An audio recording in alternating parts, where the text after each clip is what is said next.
ప్రభునందు మాకు అత్యంత ప్రియులైన దేవుని ప్రజలందరికీ యేసుక్రీస్తు వారి శ్రేష్టమైన ఉన్నతమైన నామం పేరిట శుభాలు ప్రకటిస్తున్నాను. Good morning everyone.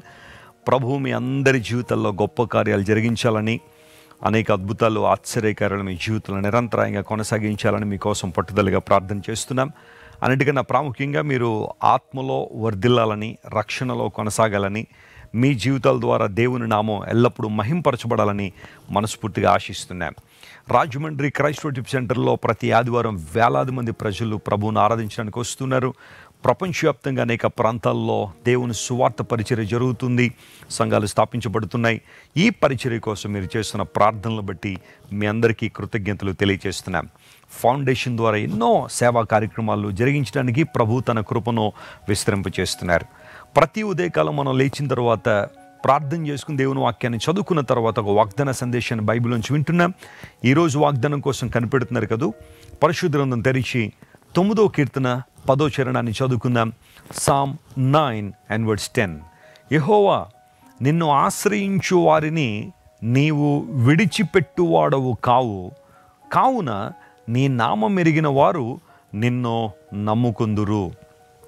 ఎంత చక్కని మాట. రెండు ప్రాముఖ్యమైన విషయాలు ఇక్కడ వ్రాయబడ్డాయి. నీ నామము ఎరిగిన వారు నిన్ను నమ్ముకుంటారు అనగా ప్రభువుని సంపూర్ణంగా నమ్మడం, ఆయన మీద విశ్వాసం ఉంచడం. ఎందుకంటే ఆయన నామములో ఉన్న శక్తి మనకు తెలుసు కాబట్టి. యేసు నామము శక్తి గల నామం. Praise the Lord. ఆ నామములో మాత్రమే మనిషికి పాపక్షమాపణ, రక్షణ ఉంది. యేసుక్రీస్తు ప్రభు నామము పరలోకము నుండి ఇయ్యబడిన నామము. యేసు అనే మాటకు రక్షకుడు అని అర్థం. బైబిల్ సెలవిస్తున్న మాట, తన ప్రజలను వారి పాపం నుండి ఆయనే రక్షించును గనుక ఆయనకు యేసు అని పేరు పెట్టుదువు. నిజమే. యేసు ప్రభు వారు ఎందుకు ఈ లోకానికి వచ్చారు? ఆయన ఎందుకు ఈ లోకానికి రావాల్సి వచ్చింది? ఈ భూమి మీద ఎందుకు ఆయన సంచరించారు? తన ప్రాణాన్ని ఎందుకు అర్పించారు?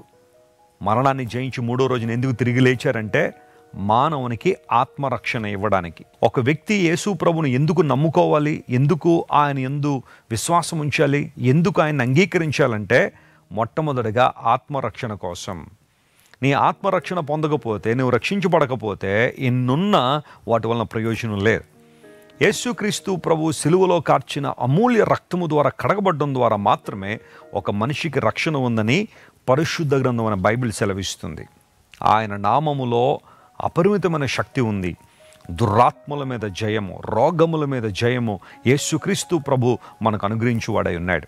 ఇప్పుడు ఆయన నామములో ఉన్న శక్తిని మనం గుర్తెరిగాం కనుక ఆయన్ను మనం నమ్ముకుంటున్నాం. దేవుని బిడ్డలు వేటిని నమ్మాలి? ఎందుకు దేవుణ్ణి నమ్మాలి అంటే, నమ్ముట నీ వలనైతే నమ్మువానికి సమస్తము సాధ్యమని బైబిల్ సెలవిస్తాం. ప్రభువును విశ్వసించే వారికి సమస్తము సాధ్యమే. అపవాదంటాడు, నువ్వు ఈ ఓటమిలోంచి బయటికి రాలేవంటాడు. ఈ నిందల అవమానాల మధ్య నుంచి బయటికి రాలేవు, నీ జీవితం అంతా నాశనం అయిపోయింది, ఇంకా నువ్వు ఈ భూమి మీద బ్రతకడానికి వీల్లేదు అని అపవాది చాలాసార్లు నిన్ను కృంగదీస్తూ ఉంటాడు. నిన్ను వెనకొకలాగాలని ప్రయత్నం చేస్తుంటాడు. ప్రతిసారి నీ సమస్యని ముందుకు తీసుకొచ్చి దేవుని యొక్క ఔన్నత్యాన్ని నుండి నిన్ను దూరం చేయాలని అపవాది ప్రయత్నం చేస్తుంటాడు. కానీ దేవుని బిడ్డ నమ్ము, నీ దేవుడు నిన్ను మరలా తిరిగి లేవనెత్తగలడని, నిన్ను నిలబెట్టగలడని నమ్ము. తన మహిమ చేతను నింపి బలపరిచే దేవుడిని విశ్వసించు. నీ జీవితంలో ఖచ్చితంగా అద్భుతాలు జరుగుతాయి. మరొక మాట ఇక్కడ రాయబడింది, దేవుణ్ణి ఆశ్రయించు వారిని ఆయన ఎప్పుడు విడిచిపెట్టడు అని. ఎప్పుడు నేను విడిచిపెట్టేవాడు కాదు. మనుషులందరూ నేను విడిచిపెట్టి వెళ్ళిపోవచ్చు. నీ కుటుంబ సభ్యులు నిన్ను విడిచిపెట్టి వెళ్ళిపోయే సందర్భాలు ఉండొచ్చు. ఒకవేళ తాత్కాలికంగా కావచ్చు, లేదా శాశ్వతంగా కావచ్చు. కొంతమంది నిన్ను విడిచిపెట్టి వెళ్ళిపోవచ్చు. చాలామంది బాధపడుతూ ఉంటారు, మా స్నేహితులు మమ్మల్ని విడిచిపెట్టేశారండి. యోబు గ్రంథంలో ఒక మాట ఉంటుంది, నా స్నేహితులు ఎండిన వాగువలే ఉన్నారని. స్నేహితులు అలా ఉండడంలో ఆశ్చర్యపడే విషయం ఏం కాదు. కొంతమంది స్నేహితులుగా నటిస్తారంటే నిజమైన స్నేహితులు కాకపోవచ్చు. ఎండిన వాగు చూడ్డానికి వాగులా కనబడద్దు, కానీ దానిలో నీళ్ళు లేవు. దాహం వచ్చినప్పుడు, అవసరత వచ్చినప్పుడు అక్కడ నీళ్లు లేని కారణంగా మనిషికి ఏ విధమైన ప్రయోజనం లేదు. చాలామంది స్నేహితులు అలా ఉంటారేమో. బంధువులు విడిచిపెట్టేయచ్చు. చాలాసార్లు బంధువులు రాబంధుల్లా ఉంటారన్నాడు ఒక ఆయన. రాబంధులు ఎప్పుడు వస్తాయి? చచ్చిపోయిన తర్వాత పీక్కు తినడానికి వస్తాయి. కొంతమంది బంధువులు కూడా అలాగే ఉండొచ్చు. కానీ శాశ్వతంగా నిన్ను పట్టుకునేవాడు, నిన్ను విడిచిపెట్టకుండా నిన్ను ప్రేమించేవాడు దేవుడే. ఇర్మియా గ్రంథంలో కూడా మాట మనకు తెలుసు కదా, 31:3లో శాశ్వతమైన ప్రేమతో నేను నిన్ను ప్రేమిస్తున్నాను గనుక విడువక నీ ఎడల కృప చూపుచున్నాను అన్నాడు. మన దౌర్భాగ్యతను బట్టి దేవుడు ఎప్పుడో మనల్ని విడిచిపెట్టాలి, కానీ దేవుడు మనల్ని విడిచిపెట్టలేదు. తన కృపను మన మీద విస్తరింపజేసి ఇంకా ఇంకా తన మహిమతో మనల్ని నింపి ఆయన వాడుకుంటున్నాడు. తన కృప ద్వారా మనల్ని బలపరిచే దేవుడు ఆయన. ఎవరో విడిచిపోయారని బాధపడుతున్నావా? నమ్మించి మోసం చేశారని ఏడుస్తున్నావా? ఎవరో అబద్ధపు మాటలు చెప్పి ఇంతవరకు నీ నుండి ప్రయోజనం పొందుకుని ఇప్పుడు వదిలిపెట్టి వెళ్ళిపోయారని అతి తీవ్రంగా కలిచివేయబడుతున్నావా? నిరాశకు గురైపోయావా? ఆత్మహత్య చేసుకోవాలని తలంపులోనే ఉన్నావా? దేవుని బిడ్డ వినో, నీ దేవుడు నిన్ను విడిచిపెట్టువాడు కాదు. నిన్ను తన చేతితో పట్టుకున్న దేవుడు, తన చేతిలో చిక్కుకున్న దేవుడు, తన చేతి నీడలో నిన్ను దాస్తున్న దేవుడు నిన్ను ఎప్పుడు విడిచిపెట్టాడు. ఆయన ధైర్యం తెచ్చుకో, ఆయన వైపు చూడు, ఆదరణ పొందుతావు, ఓదార్పును పొందుతావు, బలమైన కార్యాలు ప్రభు నీ చేతిలో జరిగిస్తాడు. కళ్ళు మూసుకొని ప్రార్థన చేద్దాం. ప్రేమగల తండ్రి, నీ నామములో శక్తి ఉంది కనుక నీకు వందనాలు. నీ నామం ఎరిగిన వారందరూ నిన్ను నమ్ముకుంటారని, నిన్ను ఆశ్రయించు నువ్వు ఎప్పుడు విడిచిపెట్టవనే వాగ్దానం ఈరోజు మా ముందుకు తీసుకొచ్చినందుకు నీకు స్తోత్రాలు. ఈ వాగ్దానాన్ని మా ప్రియుల జీవితంలో నెరవేర్చండి, బలమైన కార్యాలు వారి జీవితంలో జరిగించండి ప్రభువా. నువ్వు ప్రేమగల దేవుడు, శక్తిగల దేవుడు కనుక నీకు స్తోత్రాలు చెల్లిస్తున్నా.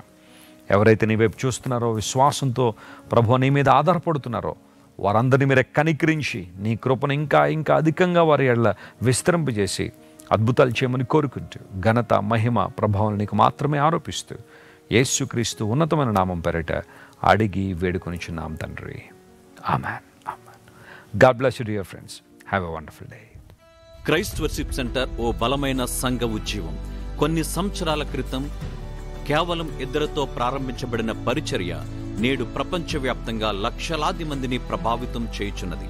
రాజమండ్రి, సికింద్రాబాద్, బెంగళూరు, నెల్లూరు, దుబాయ్, బెహ్రైన్, కరీంనగర్, విశాఖపట్నం, గద్వాల్, కొవ్వూరు, మలకపల్లి, శ్రీలంక, భూటాన్, అడ్డతీగల, పాలమూరు, ఒంగోలు, బళ్ళారి, కోరుకొండ, పోతవరం, నల్లజర్ల, వెంకటరామయ్యగూడెం, మచిలీపట్నం, ఇందిరానగర్లతో పాటు అనేక గ్రామాల్లో క్రైస్ట్ వర్షిప్ సెంటర్ ఆరాధనలు జరుగుచున్నవి. వాక్య సంబంధమైన ఉజ్జీవంలో, పరిశుద్ధాత్మ సంరక్షణలో కొనసాగాలనుకునే ప్రతి ఒక్కరికి మా ప్రేమపూర్వక ఆహ్వానాన్ని అందిస్తున్నాము. రండి, ఆత్మతో సత్యముతో ప్రభు అయిన యేసుక్రీస్తును ఆరాధిద్దాం. మీరు ఇంతవరకు విన్న దైవ సందేశం మరియు దేవుని సేవకులు చేసిన ప్రార్థన మీకు ఆశీర్వాదకరముగా ఉన్నదని విశ్వసించుచున్నాము. ఈ సందేశాన్ని మీ స్నేహితులకు, బంధువులకు షేర్ చేయండి. మీకు ఏదైనా ప్రార్థన అవసరత ఉన్నచో మా ఫోన్ నంబర్లకు కాల్ చేయండి. దేవుడు మిమ్మల్ని ప్రేరేపిస్తే విశ్వాసంతో సాగుచున్న ఈ పరిచర్యను ప్రోత్సహించండి. మరిన్ని వర్తమానాలు, పాటలు వినుటకు జాన్ వెస్లీ మినిస్ట్రీస్ అను మా యూట్యూబ్ ఛానల్ను సబ్స్క్రైబ్ చేసుకోనండి. ప్రభువైన యేసుక్రీస్తు కృప మీకు తోడైండును గాక.